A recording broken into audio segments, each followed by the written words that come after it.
In 1841, a ballet opened in Paris about a village girl who finds out the man she loves has been lying to her and dies of it.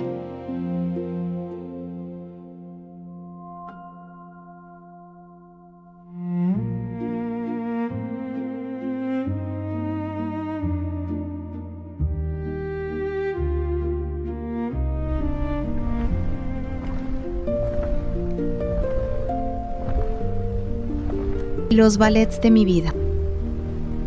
185 years later, audiences still walk out of that theater wrecked.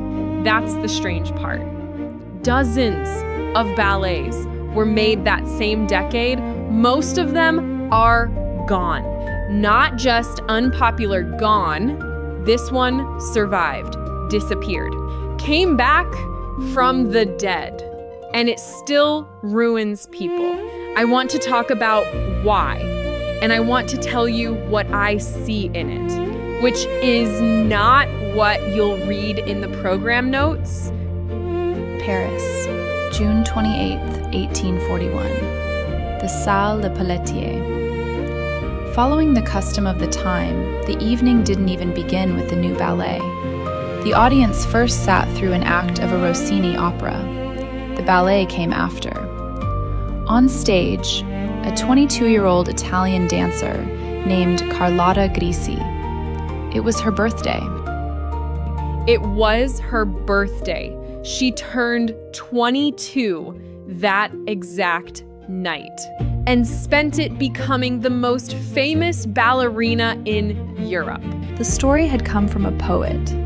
Théophile Gautier had been reading Heinrich Heine, who had written down a Slavic legend that survived in parts of Austria. The legend of the wilis, brides who died before their wedding day, buried in their wedding dresses with flowers in their hair and rings still on their fingers. They rise at night and they dance, and any man who finds them dances until he dies. Gautier read that passage and, the story goes, immediately wrote 3 words on a piece of paper. The Wilis, a ballet. He built the first act as its opposite, sunlight. A grape harvest in a village in the Rhineland. A girl called Giselle who loves 2 things, a young man named Lois and dancing. Her mother warns her about both. But Lois is not Lois. He is a nobleman in a peasant's coat, and he is already engaged to someone else. Here's the thing about that first act that its reputation gets wrong. This is not a sweet ballet with a sad ending. It is a story about a man of one class walking into the life of a girl of another, taking what he wants under a false name, and leaving her with the consequences. The costumes are pretty. The premise is brutal.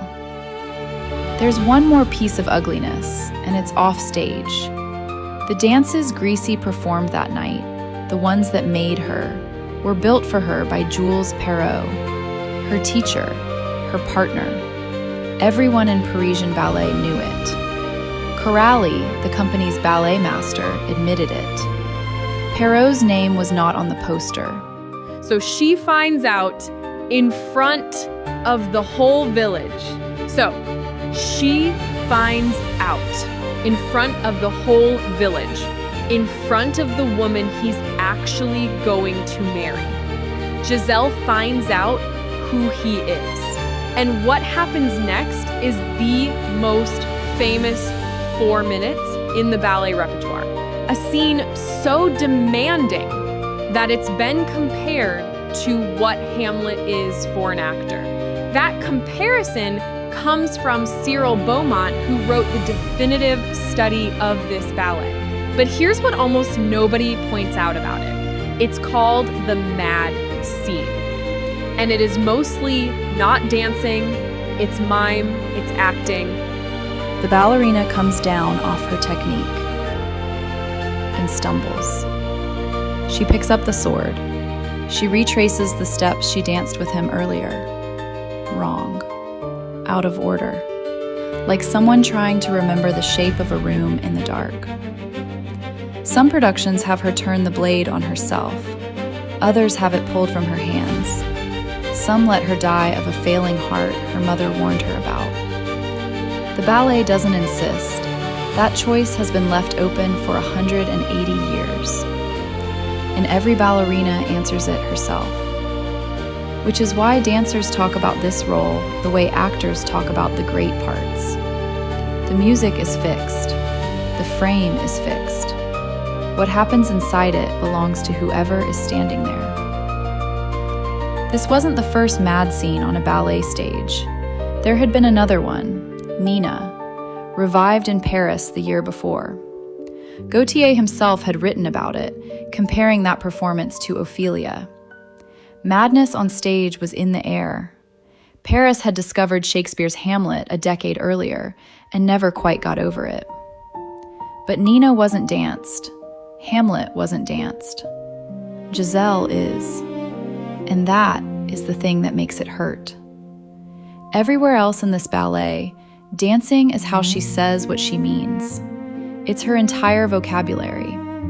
So when the scene arrives where she has to fall apart, the ballet takes her language away from her. She can't dance it. She can only remember dancing. Anyone who has ever lost the thing they used to do, through injury, through age, through a life that closed around them, knows what that scene is. It's not madness. It's what it looks like when the one language you had stops working. 2, midnight, a forest, and a queen. That's what most program notes will tell you. I've never been able to see it that way. It's not madness. It's what it looks like when the one language you had stops working. Mirtha calls Giselle out of her grave and makes her one of them. Hilarion, the gamekeeper who loved her and who exposed the lie, is caught first until he can't, and they drown him. Then they find Albrecht and sentence him to the same thing. He begs, Mirtha refuses, and Giselle steps between them into someone.